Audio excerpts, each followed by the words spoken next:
ஒரு காலத்தில் பாண்டிய வம்சத்தின் தலைநகராக இருந்த மதுரை வெறும் அரசியல் அதிகார மையமாக மட்டுமல்லாமல் கடவுள்களும் தெய்வங்களும் உச்சத்தில் ஆட்சி செய்த ஒரு ராஜ்யமாகவும் இருந்தது.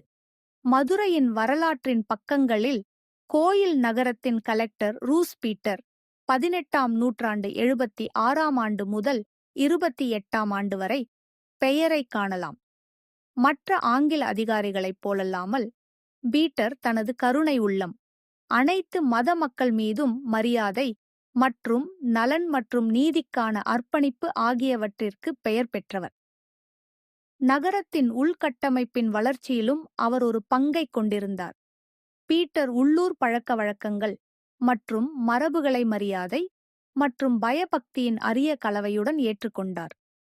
ஒவ்வொரு நாளும் அவர் தனது குடியிருப்புக்கும் அலுவலகத்திற்கும் இடையிலான பாதையில் பயணிக்கும்போது மீனாட்சி கோயிலின் கம்பீரமான நிழல் மரியாதை மற்றும் பயபக்திக்கான அவரது அர்ப்பணிப்புக்கு சான்றாக நின்றது. தனது குதிரையிலிருந்து இறங்கி தனது தொப்பி மற்றும் காலணிகளைக் கழற்றி கோயிலின் புனித மைதானத்தை தாழ்மையுடன் கால்நடையாக கடந்து செல்வார். இது தலைமை தெய்வமான மீனாட்சி தேவிக்கு ஆழ்ந்த மரியாதை செலுத்தும் ஒரு சைகை. கணுக்கால்களின் சத்தம் போன்ற சத்தத்தால் விழித்தெழுந்த ரூஸ் பீட்டர் பட்டு ஆடைகளை அணிந்து தெய்வீக நகைகளால் அலங்கரிக்கப்பட்ட 3 வயது சிறுமியை நேருக்கு நேர் கண்டார்.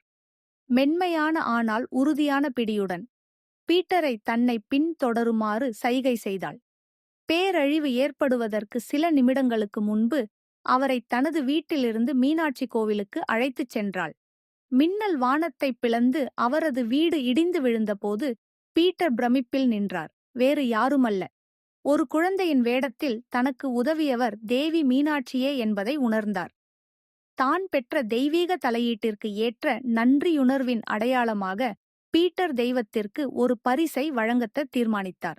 வெறுங்காலுடன் கூடிய தெய்வத்தின் பார்வையால் ஈர்க்கப்பட்டு அவளுடைய தெய்வீக பாதங்களை அலங்கரிக்க 42 மாணிக்கங்கள், 72 மரகதங்கள் மற்றும் 80 வைரங்களால் அலங்கரிக்கப்பட்ட ஒரு ஜோடி தங்க ஸ்ட்ரப்களை அவர் நியமித்தார். மரியாதைக்குரிய அடையாளமாக அவரது பெயர் பொறிக்கப்பட்ட இந்த பீட்டர் படுகம் ஆண்டுதோறும் சித்திரை திருவிழாவின் போது தெய்வத்தை அலங்கரிக்கிறது.